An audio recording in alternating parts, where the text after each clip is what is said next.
पहली बार कोई रख रहा है तो सबसे पहले उसको ना ये दशमी से ही आरंभ हो जाता है, क्योंकि इसमें नियम है कि दशमी की सांध्य काल के बाद, संध्या के बाद चावल का सेवन नहीं करना चाहिए। और एकादशी के दिन आपको सूर्योदय से पूर्व ही उठना है और सबसे पहले गंगा जल से अपने घर को शुद्ध करना होता है। और आप भी थोड़ा सा पानी गंगा जल मिलाकर, पानी में गंगा जल मिलाकर और स्नान कीजिए। अगर आप गंगा स्नान करते हैं तो उससे अच्छा कुछ नहीं है, क्योंकि कार्तिक में तो स्नान और दीपदान का महत्व सबको पता है कि बहुत ज़्यादा महत्व है। लेकिन अगर आप गंगा जी नहीं जा पा रहे हैं, यमुना जी नहीं जा पा रहे हैं, तो आप घर में भी अपने स्नान के जल में थोड़ा सा गंगा जल मिला सकते हैं और उससे आप स्नान कीजिए।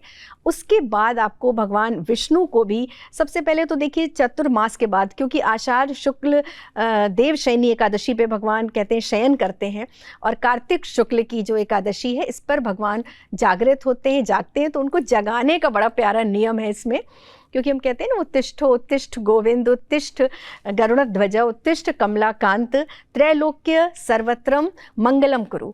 तो इसमें इसी मंत्र के साथ हमें भगवान विष्णु को, या आपके पास लड्डू गोपाल हैं, आपके पास शालिग्राम है, उनको जगाना चाहिए।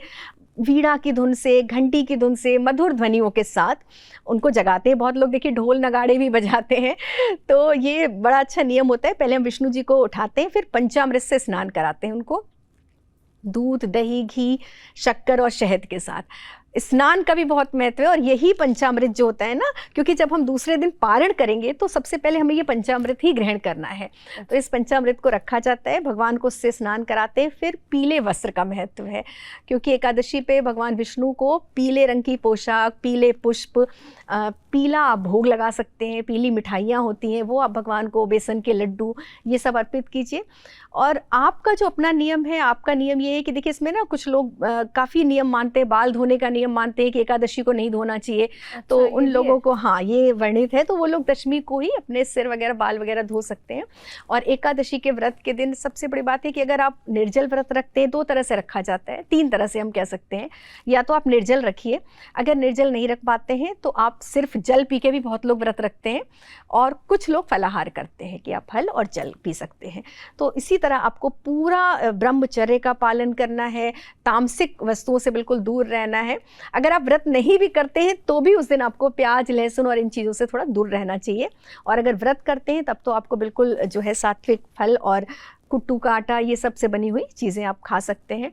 इसमें चावल तो ग्रहण करना ही नहीं है, तो अगर आप व्रत नहीं रखते हैं तब भी लोग चावल नहीं खाते हैं इसमें। और इसका महत्व ये है कि आप पूजन करके विष्णु भगवान का, और दोपहर में सोना नहीं चाहिए। कहते हैं कि सोने से एकादशी का व्रत का जो फल है वो, हाँ, वो कम हो जाता है। और इसमें एक और नियम है कि अगर आपको सोना ही है ना, तो 2 तुलसी पत्र, लोग आपने देखा होगा मम्मियों को हमारे की गांठ बांध लेती हैं, हाँ, और उसको आपने रख लिया, तो ये कि तुलसी माँ साक्षी, अगर हम सो भी जाते हैं तो हमारा व्रत खंडित नहीं हो रहा है। तो इसमें ये कुछ थोड़े से नियम हैं कि दोपहर को आपको सोना नहीं है, आपको बिल्कुल भजन करते रहना है। आप कोई भी मंत्र पढ़ सकते हैं। देखिए सबसे अच्छा मंत्र ओम नमो भगवते वासुदेवाय, इससे अच्छा कोई मंत्र है नहीं भगवान विष्णु को प्रसन्न करने के लिए। और कलयुग केवल नाम आधारा, कलयुग में तो आप जितना नाम जप करें, जितना माला पे आप भगवान का नाम जपते हैं, महामंत्र का कितना महत्व है। हरे कृष्ण कृष्ण कृष्ण हरे हरे, हरे राम राम राम हरे हरे, इस मंत्र का जाप कीजिए। नियम, और देखिए वो तो भूल, मानव है तो भूल हो भी जाती है। तो जब व्रत की समाप्ति होती है, जब व्रत का हम वो करते हैं, संपन्न करते हैं, तो एक बार क्षमा प्रार्थना जरूर करते हैं भगवान से। इसी तरह से एकादशी का व्रत करते हैं। कोई बहुत विशेष महत्व नहीं, बहुत ज़्यादा विशेष नियम ऐसा नहीं है इसमें।